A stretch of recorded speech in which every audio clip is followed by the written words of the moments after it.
Good afternoon, country people. Them we glad for meet up una for this side for Equinox Story House. Last Friday for Inside Moon for July. Country people them.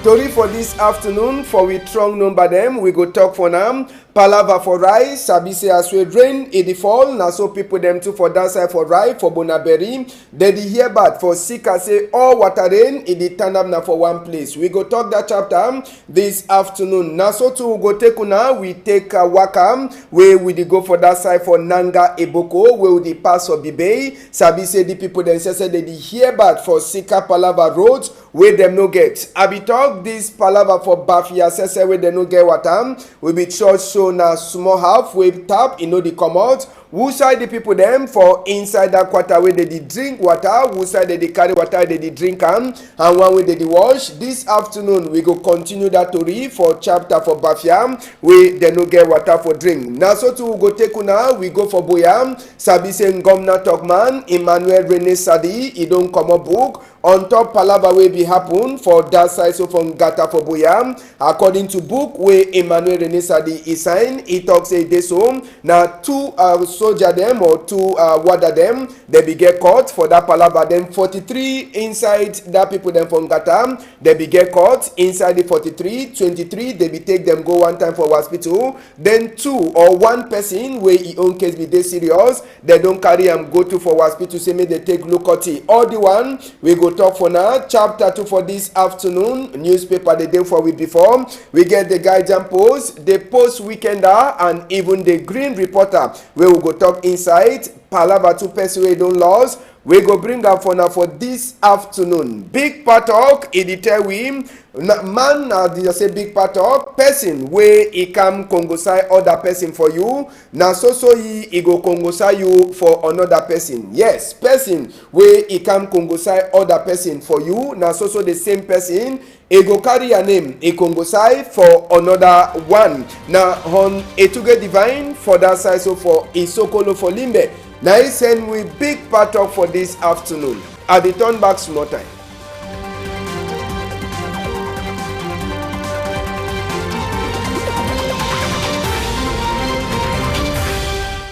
Good afternoon, country people them. Chapter for this afternoon, Palava for rain inside Dualam. Palava for waiting again. Palava for water wey dey turn up. We go take una just now. We go for that side so for Rai. Now for double country people them for talk this Palava. We be don't fair talk on top the arrangement. Where people them where they dey sit down for that side so for Rai. They dey cry for sika the water wey dey turn up. Anytime we rain e fall, sabi say even people there they make binet for corner. Water is the only enter na for inside binet place as one na the see am. Sabi say the roads one na the see am so na road where they just come up for fix am. But just now plenty people they dey talk say even as so they fix the road, water e never so fit for and continue for pass. When we don't fair talk on top this Palava, e dey like say the people them say where they fix the road they never fit for understand. Na for sika why that road don't turn back for they just now for show na the condition where people them for that side for Rai they dey suffer for sika this Palava water. Motor them dey swim na for inside water and sabi say quota e dey for on top that road as well dey talk so quota e dey so take time e no dey at all. People dey ask na question whether na money wey ngom na just can spoil am or na say na road wey dey fix am. Sabi say Guataho sef e no dey for that place at all. See side wey water dey reach people dem when small rain e fall. Motor dem sef dey cry for sika say water e dey enter for inside dem engine. People dem for that side dey try for talk and dey beg say ngom na wey fix the road or the company sef make e try for cancel wetin wey fit for do for him for sika say even you wey dey for inside Okada you no dey safe. Water dey enter for all your skin when you go for that side so for Rai when rain e fall. This one na just small rain wey fall for that side for Bonaberi wey water e don flop all the place. Even people there they dey make binet they dey only hang their food them na only for up for sika Palava water wey e don turn up so take time no dey. We too we dey send na the same tori for Oga Ngomna delegate as sabi say na him get Dualam and na him sef if he write report for talk say Rai road for Rai they get for open Guataho so that when rain e dey fall this quota wey they just comot for put am hoe e no go start for comot for dem. Na im mean say na waste for money wey we dey waste am, wey we dey cry say money e no fit dey for country, but the road wey dem don just comot for fix am, when water e start overturn am so for dem, na palava for say wetin make people dem dey suffer. Na so too the money e go so dey spoil the go. Small time we go talk say road e don chakara. Make we turn back for life.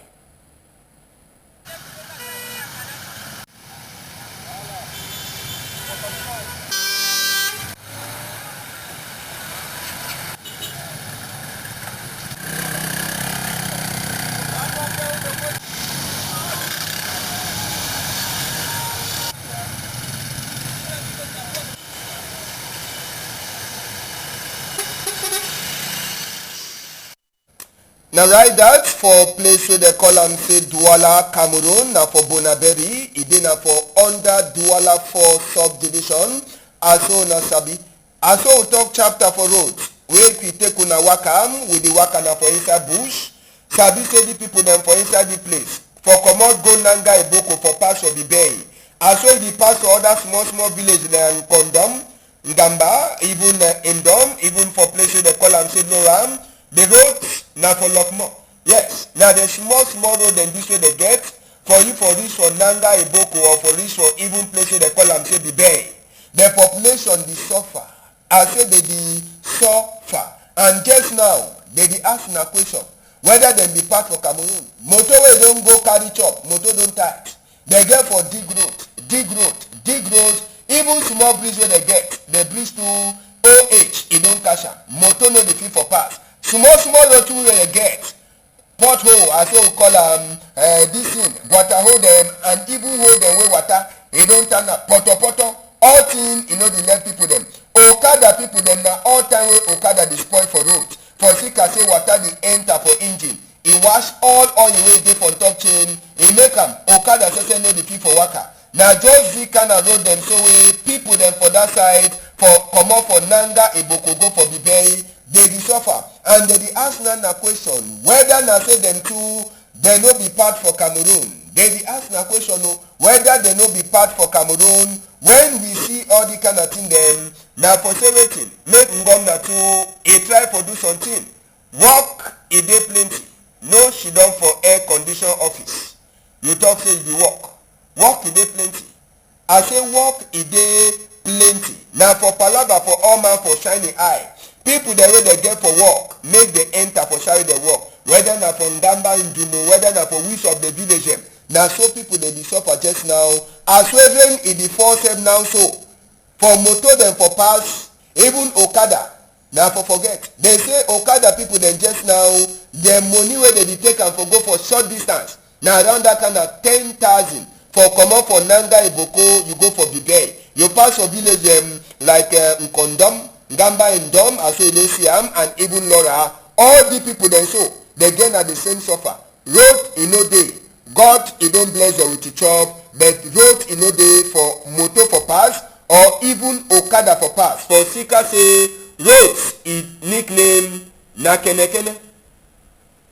We left chapter for road just now. We take una enter for Bafia. Palava for water wey I bin don first talk am. We turn back for day. We bin talk for na say for inside Bafia water no dey. I say water no dey. Big town, tap wey you see am, water no dey comot. Dem say water dey comot for dis side na time wey campaign don start. After campaign, vote e pass. After vote, water e no dey comot again. So the population for inside the quarter, dem say dem dey ask na question whether the tap na tap for campaign or na tap for vote time. All man e dey find water just now for inside the quarter for Bafia, but water e no dey at all. So they dey beg na beg whether na the campaign water or na vote water. They say even after vote wey dem don win, make dem try for member dem say water e get for so dey comot. Water na life.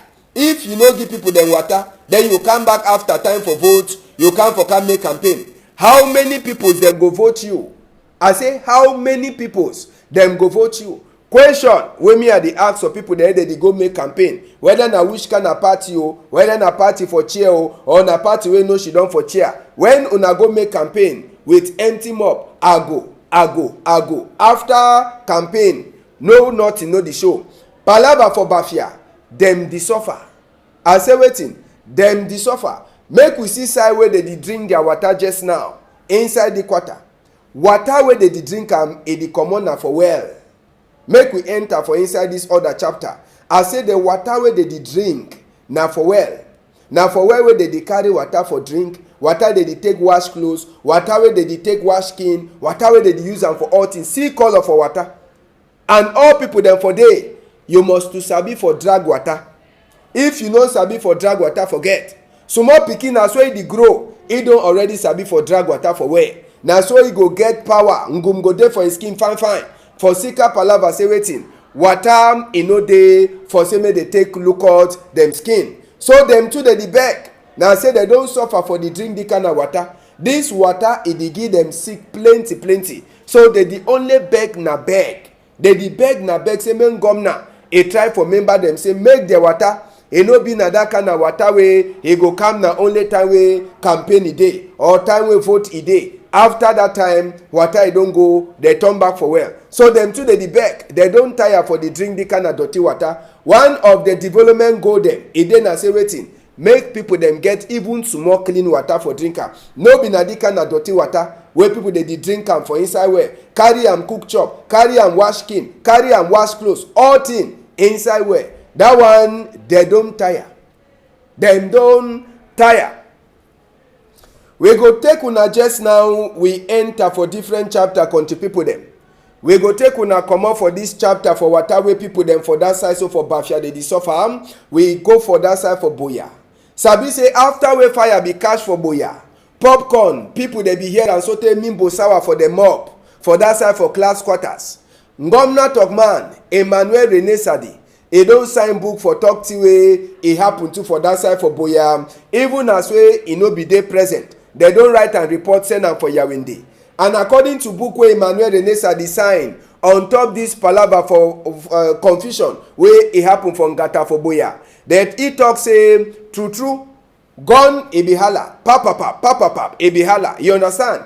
And even fire e be cash. How many people dem be get caught? E say 43 people dem wey dey dey for inside Ngata, they be get caught. On top the same palava country people dem, according to book wey Emmanuel Rene Sadi sign, e say 2 other dem too, they be get small court for Sikadi palava. Now inside the 43 people dem, they say 23 wey dem own case e be dey some kind. They be quick take them go for hospital, make they go take look at them. Then inside the 23, one of the people that were there for inside Ngata, he says he hear hot sote, he own hot, he be pass the other 23 people them. So one time they transfer it to for different Ngata, for some hospital where they look at it for inside Boya. Palava thing the way they born, it's a place where they keep book, a born, place where they keep chop, a born. On top that chapter, Emmanuel Rene Sadi, Governor Tokman, he don't talk say no one eye person. E no be die for the confusion wey be happen for that side for inside Boya. And sabi to say Congo side be don the pass. Say 7 peoples they be sleep straight for that side. But Emmanuel Rene Sadi, he talk say no man e no die for that still way pass for Ngata for Boya. We go take una just now go for that side for Chang for talk say people there they don't run war. Now them that mommy them, papa them, plenty of them. The day where they don't come up for Lebialem, they don't jump enter for that side. So for Chang, for Sikadi Palava popcorn, where the hala for that side for the southwest, and one way the hala for northwest. Now for Sika why that way they don't gather all the woman them and even papa them. This one now small school way all them the day inside con the people them, and the school it be there now for teach the mommy them how way they go learn some small handwork. Where e go take help them to say make they define some small bread for their family. No be na say them go shit down. Then they talk say some person e go can't give them chop. They run go take the chop. After 2 days, chop e finish. They start look for up again. Papa God, who go give me chop? Now for Sika why that? Where they so njo, they be the look at them njo for that side. So for Chang, for say make they check say them skin e dey kampe. On top that palava, they teach them and me them too how way they feel learn some small handwork so that them too dey fit start do something wey they go sell am for market, small binet wey they go dey sell am for market, wey e go dey give them small money inside dem kwa, wey they no go dey wait say make some person e can give them chop. So the things they have for make soap and some other small thing them, all them na people there they don run from southwest and northwest wey dey shidon for that side. So for Chan country people them na palava for learn some small work for hand, so that nothing no go do you. Make we hear some mami dem say they talk inside this palava for local chake. Only recently we carry out this same training of soap making for the IDPs wey they did Boya, but that is too much for Boya, where we never do much for West. Of most of the people wey they don't come out the DLM displaced and they are here. So we want for help now our own people in the West. That's why we don't come now. We want teach una how to make the soap. I be don't explain. So the Center for the Advancement of Women's Initiatives, now the group under ERUDEV, where they implement the Women and Gender Program of ERUDEV, and they also implement their humanitarian program. So they are now for help una, so that una feel be able for survive, for do something for help yourself, so that you know the beg every day. You know them for being on the street because you are a displaced person. Then I beg them again for say for concerning the computer where they talk about, may they try for see a way forward for say make we try to for learn computer, because now the one now so with without the one we not fit succeed now for inside Cameroon. We don't be now, the world is developed now every day. So the time we beg them, say may they help we try can bring the program too for years, so that we go learn them and we will be able for.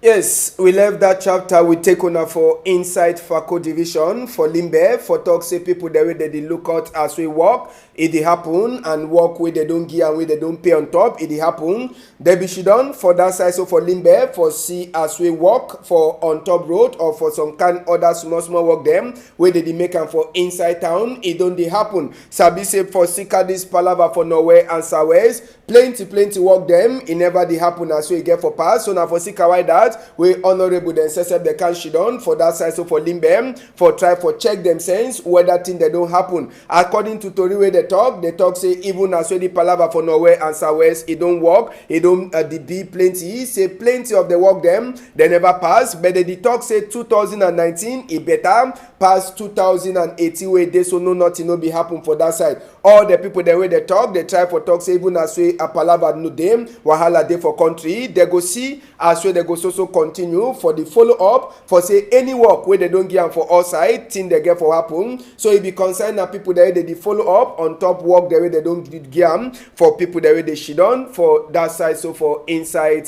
Limbe.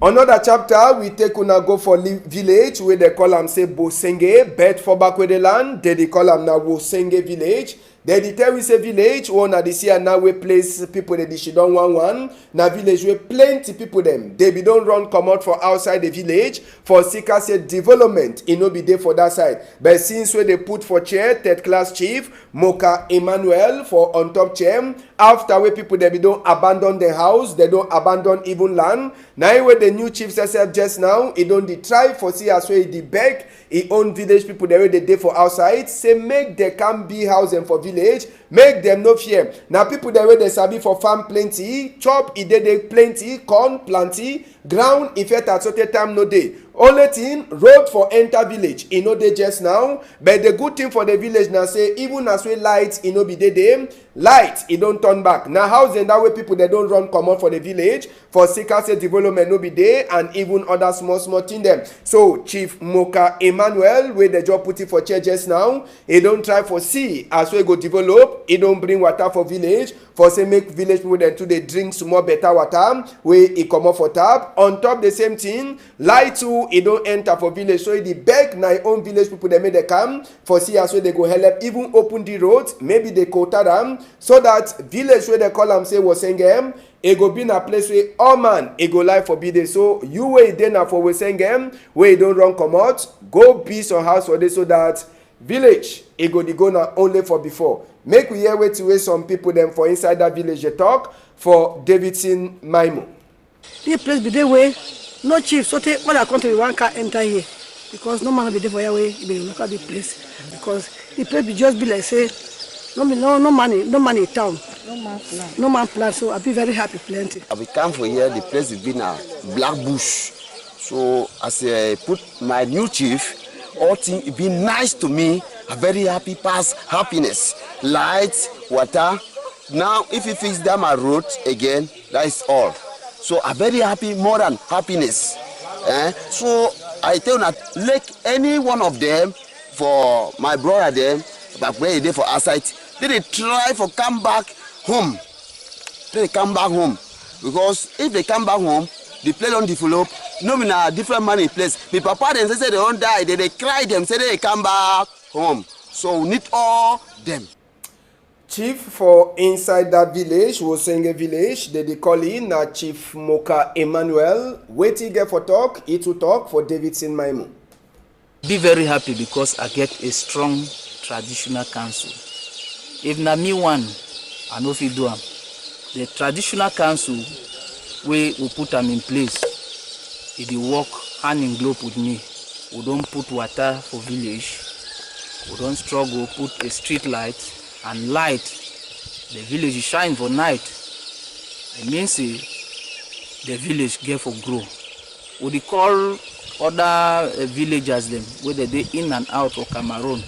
May they come back for develop their own area or village. May they can develop them. And we did also call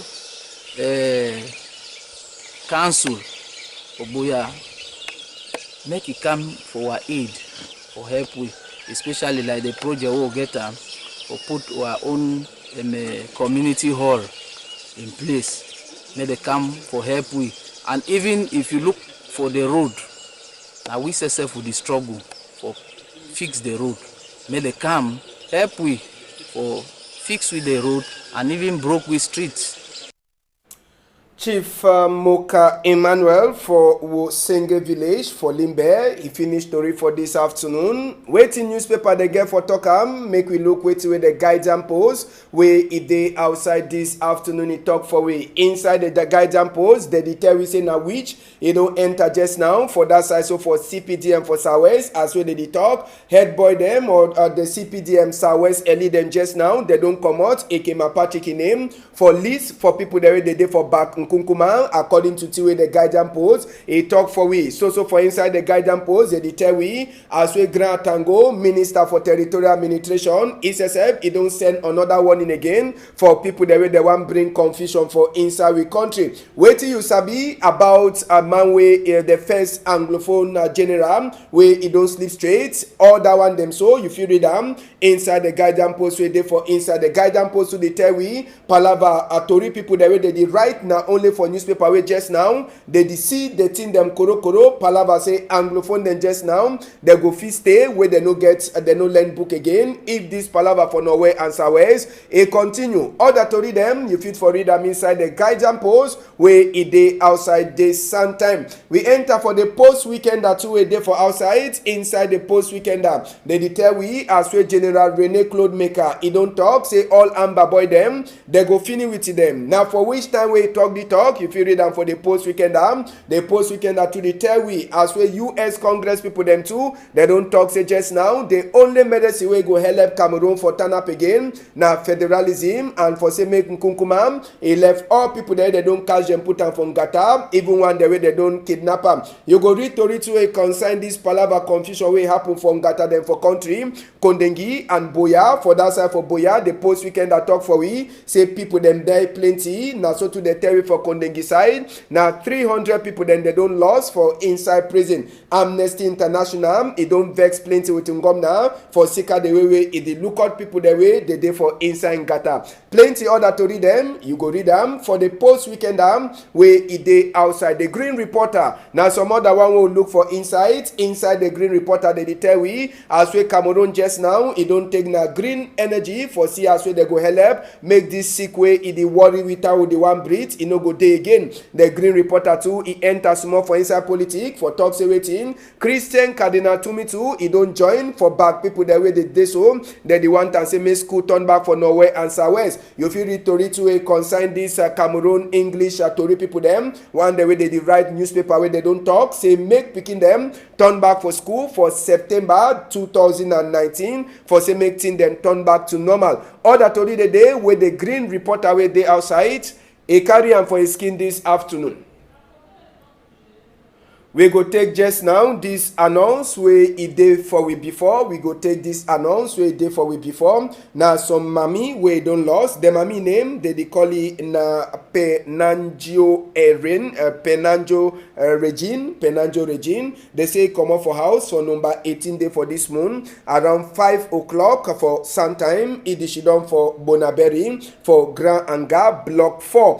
So we hear they say Mammy Regine he get now 83 years. And they talk say mommy he dey can't pay no nothing no the worry mommy he hates say he dey fine. So it the beg family for one for Francis he dey beg any person where you don't see this in mommy or he dey keep the mommy make it try for call that tigni number them where he dey for before tele just now 675 208 523 or 674 532 944 675 280 208 523 674 532 944. And just for Sabi to say plenty dash et you la famille Homfo François annonce la disparition de leur mère la nommée Penangio Regine le jeudi 18 juillet 2019 aux environs de 5h du matin, 6 au quartier Bonaberry, Grand Anga, bloc 4. Maman Régine est âgée de